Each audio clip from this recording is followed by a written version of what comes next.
அஸ்ஸலாமு அலைக்கும் friends, welcome to my channel. Native Papanasam போயிருந்தேன்னு சொன்னேன்ல. பாபநாசம் பக்கத்தில் தான் கும்பகோணம் இருக்குது. ஒரு 15 மினிட்ஸ் ட்ராவல் தான். அங்கே வந்து ஷாப்பிங் பண்ணலான்னு போயிருந்தோம்.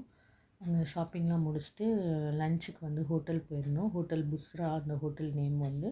அங்கே வந்து மந்தி ரொம்ப ஃபேமஸ்ன்னு சொன்னாங்க. சரி ட்ரை பண்ணலான்னு போயிருந்தோம். உள்ள ஆம்பியன்ஸ்லாம் வந்து சூப்பராக இருந்தது, பார்க்குறதுக்கு அழகாக இருந்தது. சஹன் சாப்பாடு மாதிரி அரேஞ்ச் பண்ணியிருந்தாங்க. நாங்கள் வந்து சிக்கன் மந்தி ஆர்ட்ரு பண்ணியிருந்தோம். சிக்கன் மந்தி, ட்ராகன் சிக்கன் இதெல்லாம் ஆர்ட்ரு பண்ணி சாப்பிட்டுட்டு, மந்தி வந்து செம்ம டேஸ்ட்டாக இருந்தது, சூப்பராக இருந்தது. யாராவது கும்பகோணத்தில் இருந்து இந்த ஹோட்டல் போயிருந்தீங்கன்னா கண்டிப்பாக கமெண்ட்டில் சொல்லுங்கள் ஃப்ரெண்ட்ஸ், நீங்கள் ட்ரை பண்ணிங்களான்னு.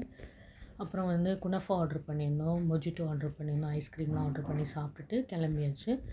நான் என்ன ஷாப்பிங் போய் என்னென்ன வாங்கினேன்னு சொல்லி நெக்ஸ்ட் விலாகில் கண்டிப்பாக போடுறேன். ஓகே ஃப்ரெண்ட்ஸ், பாய் பாய், அஸ்ஸலாமு அலைக்கும்.